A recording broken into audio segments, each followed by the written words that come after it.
യുദ്ധരീതികളും യുദ്ധതന്ത്രങ്ങളും മാറുമെന്ന് മുന്നറിയിപ്പ് നൽകി ഇറാൻ അമേരിക്കയുടെ F-15 യുദ്ധവിമാനം തകർത്തുവെന്ന് അവകാശപ്പെട്ടത് കഴിഞ്ഞ ദിവസമാണ്. F-35 വിമാനം അജ്ഞാത രീതിയിൽ ആക്രമിച്ച് തകരാറിലാക്കി എന്ന അവകാശവാദത്തിന് പിന്നാലെയാണ് F-15 വിമാനം തകർത്തതായി വീഡിയോ സഹിതം ഇറാൻ അവകാശപ്പെട്ടിരിക്കുന്നത്. ഇപ്പോൾ അതിന്റെ കൂടുതൽ വിശദാംശങ്ങൾ വെളിപ്പെടുത്തിയിരിക്കുകയാണ് ഇറാൻ. എങ്ങനെയാണ് വിമാനം തകർത്തത് എന്നും അതിലേക്ക് എത്തിയത് എന്നും ഇറാൻ വ്യക്തമാക്കുന്നുണ്ട്. 3 ആഴ്ചയോളം നിരീക്ഷിച്ച ശേഷമാണ് F-15 വിമാനം തകർക്കുന്നതിലേക്ക് എത്തിയത് എന്ന് ഇറാൻ പറയുന്നു. ഇക്കഴിഞ്ഞ 3 ആഴ്ചയും ശത്രുക്കളുടെ വീഴ്ച നിരീക്ഷിച്ച് മനസ്സിലാക്കുകയായിരുന്നു. അതിനുശേഷം ആ വീഴ്ചകളിലേക്കാണ് തിരിച്ചടി നൽകിയത് എന്നും ഇറാൻ പറയുന്നുണ്ട്.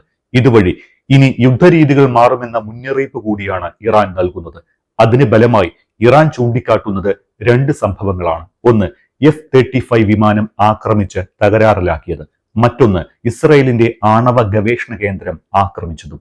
ഈ 2 സംഭവങ്ങൾ ചൂണ്ടിക്കാട്ടി യുദ്ധത്തിൽ മേൽക്കോയ്മ തങ്ങൾക്കാണ് എന്നാണ് ഇറാൻ ഇപ്പോൾ അവകാശപ്പെടുന്നത്.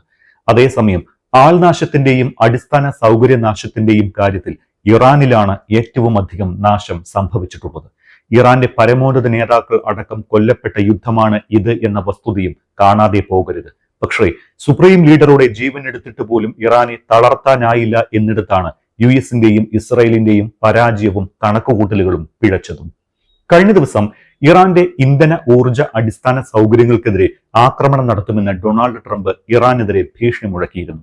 ഇതിന് തൊട്ടു പിന്നാലെയാണ് ട്രംപിന്റെ ഭീഷണിക്ക് മറുപടി എന്നോണം US യുദ്ധവിമാനം തകർത്തുവെന്ന് ഇറാൻ അവകാശപ്പെട്ടത്. വിമാനം തകർക്കുന്നതിന്റെ വീഡിയോയും പുറത്തുവിട്ടിട്ടുണ്ട്.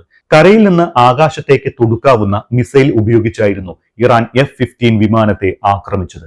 കഴിഞ്ഞ ദിവസം F-35 വിമാനം തകരാറിലാക്കിയതും ഇതും ചേർത്ത് വായിക്കുമ്പോൾ ഇറാന്റെ വ്യോമ പ്രതിരോധ സംവിധാനം തകർത്തുവെന്ന അമേരിക്കയുടെ അവകാശവാദം പൊള്ളയാണ് എന്ന് കരുതേണ്ടി വരും. കാരണം റഡാറിന് പോലും കണ്ടുപിടിക്കാനാകാത്ത ഒളിപ്പോർ വിമാനത്തെ അടിച്ചിട്ടത് ഏത് തരത്തിലായിരുന്നുവെന്നത് ഇപ്പോഴും അജ്ഞാതമാണ്. അതിന് പിന്നാലെയാണ് F-15 യുദ്ധവിമാനത്തെ ഇറാൻ വ്യോമ പ്രതിരോധ സംവിധാനം വിജയകരമായി ലോക്ക് ചെയ്യുന്നതിന്റെ വീഡിയോ. ഇറാന്റെ അവകാശവാദം ശരിയാണ് എങ്കിൽ ഇറാൻ യുദ്ധം ആരംഭിച്ചതു മുതൽ US-ന് നഷ്ടമാകുന്ന 4ാമത്തെ F-15 വിമാനമാണ് ഇത്. മാർച്ച് 1-ന് 3 F-15 വിമാനങ്ങൾ കുവൈറ്റ് വ്യോമ പ്രതിരോധ സേന അബദ്ധത്തിൽ വെടിവെച്ചിട്ടിരുന്നു. ഇത് എങ്ങനെ സംഭവിച്ചു എന്നതും ഇപ്പോഴും വ്യക്തമല്ല. കഴിഞ്ഞ ദിവസങ്ങളിൽ നടന്ന ചില ആക്രമണങ്ങൾ വലിയ രീതിയിലുള്ള ഗുരുതരമായ ചില സൂചനകൾ നൽകുന്നുണ്ട്. പരസ്പരം ആണവ കേന്ദ്രങ്ങൾ ആക്രമിച്ചുകൊണ്ടുള്ള പുതിയ യുദ്ധരീതി വലിയ ആശങ്കയാണ് ലോകത്തുണ്ടാക്കുന്നത്.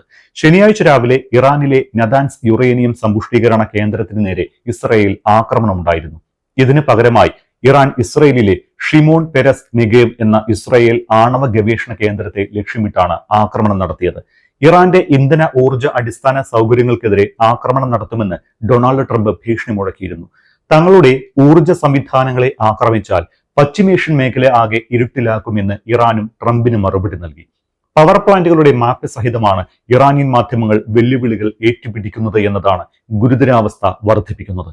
പശ്ചിമേഷ്യയിലെ പവർ പ്ലാന്റുകൾ ഇറാൻ ആക്രമിച്ചാൽ അതിന്റെ പ്രത്യാഘാതം വളരെ രൂക്ഷമായിരിക്കും. ഗൾഫ് മേഖലയാകെ ഇരുട്ടിലാക്കാൻ ഇറാന്റെ ഈ നടപടിക്ക് സാധിക്കും. ഹോർമുസ് കടലിടുക്ക് തുറക്കണമെന്ന് ആവശ്യപ്പെട്ടാണ് ട്രംപ് ഊർജ്ജ കേന്ദ്രങ്ങൾ ആക്രമിക്കുമെന്ന് മുന്നറിയിപ്പ് നൽകിയത്. എന്നാൽ ഹോർമുസ് കടലിടുക്ക് തങ്ങളുടെ ശത്രുക്കൾക്കും അവരുമായി ബന്ധമുള്ളവർക്കും ഒഴികെ മറ്റെല്ലാവർക്കും വേണ്ടി തുറന്നു കിടക്കുകയാണ് എന്നാണ് ഇറാൻ പറയുന്നത്.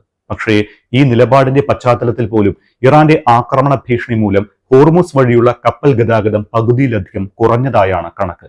നിലവിൽ ഇന്ത്യ, ചൈന, പാകിസ്ഥാൻ, തുർക്കി, ജപ്പാൻ, ഫ്രാൻസ്, ഇറ്റലി എന്നീ രാജ്യങ്ങൾക്ക് ഇറാൻ ഹോർമുസ് വഴിയുള്ള കപ്പൽ ഗതാഗതത്തിന് പച്ചക്കൊടി കാട്ടിയിട്ടുണ്ട്. അതേസമയം ഇസ്രയേലിൽ കനത്ത ആക്രമണങ്ങളാണ് ഇറാൻ നടത്തിക്കൊണ്ടിരിക്കുന്നത്. മധ്യ ഇസ്രയേലിൽ ഇന്നലെയും കനത്ത സ്ഫോടനങ്ങളുണ്ടായി. മിസൈൽ അലേർട്ടിന് പിന്നാലെയായിരുന്നു ഈ സ്ഫോടനങ്ങളെല്ലാം. മധ്യ ഇസ്രയേലിലെ ആറഡ്, ഡിമോണ, ഇലാഡ്, ബീർ ഷിവ, കിര്യത്ത് ഗഡ് എന്നിവിടങ്ങളിൽ തങ്ങളുടെ മിസൈൽ വ്യാപക നാശം വിതച്ചുവെന്ന് ഇറാൻ സൈന്യം അവകാശപ്പെടുന്നു. ഇസ്രയേലിന്റെ തെക്കൻ വടക്കൻ പ്രദേശങ്ങളിൽ രൂക്ഷമായ വ്യോമാക്രമണം നടത്തിയതായും ഡ്രോണുകളും മിസൈലുകളും പ്രയോഗിച്ചതായും IRGC അവകാശപ്പെടുന്നുണ്ട്.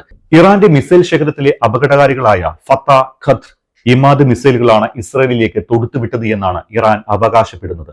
ഇവയ്ക്ക് പുറമെ ഡ്രോണുകൾ ഉപയോഗിച്ചും ഇറാൻ ഇസ്രയേലിനെ ആക്രമിച്ചതായി റിപ്പോർട്ടുണ്ട്. ഈ ആക്രമണങ്ങളിൽ ഇസ്രയേലിൽ മാത്രം 200 പേർ കൊല്ലപ്പെടുകയോ പരിക്കേൽക്കുകയോ ചെയ്തിട്ടുണ്ട് എന്നാണ് ഇറാൻ പറയുന്നത്.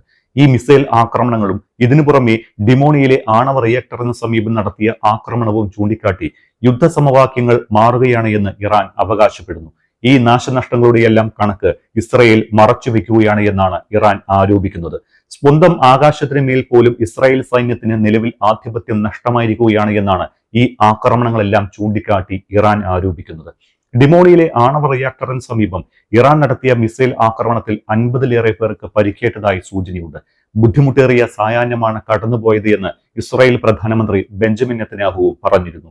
അതിനിടെ ഇറാൻ തലസ്ഥാനമായ ടെഹ്റാൻ ലക്ഷ്യമിട്ടെത്തിയ 127 അത്യാധുനിക ഡ്രോണുകൾ ഇറാന്റെ വ്യോമ പ്രതിരോധം തകർത്തതായി ഇറാൻ അവകാശപ്പെട്ടു. ഇറാനെതിരായ യുദ്ധത്തിൽ പങ്കാളിയാകണമെന്ന് ലോക നേതാക്കളോട് ബെഞ്ചമിൻ നെതന്യാഹു ഇപ്പോൾ ആവശ്യപ്പെട്ടിരിക്കുകയാണ്. യൂറോപ്പിലടക്കം ലക്ഷ്യം വെക്കാൻ ശേഷിയുള്ള വിദൂര മിസൈലുകൾ ഇറാനുണ്ട് എന്നാണ് നെതന്യാഹു ലോക നേതാക്കളെ അറിയിച്ചത്. ഇറാന്റെ മിസൈൽ ശേഷി പൂർണ്ണമായി നശിപ്പിച്ചുവെന്ന് അവകാശപ്പെട്ട നെതന്യാഹു തന്നെയാണ് ഇതും പറയുന്നത് എന്നതാണ് വസ്തുത. ഇറാനെ പൂർണ്ണമായും ഇല്ലാതാക്കിയെന്ന് അവകാശപ്പെടുമ്പോഴും ഇറാൻ കടുത്ത രീതിയിൽ തിരിച്ചടിയും ആക്രമണങ്ങളും നടത്തുന്നത് അവരുടെ ആവനാഴി ശൂന്യമായിട്ടില്ല എന്നാണ് തെളിയിക്കുന്നത്.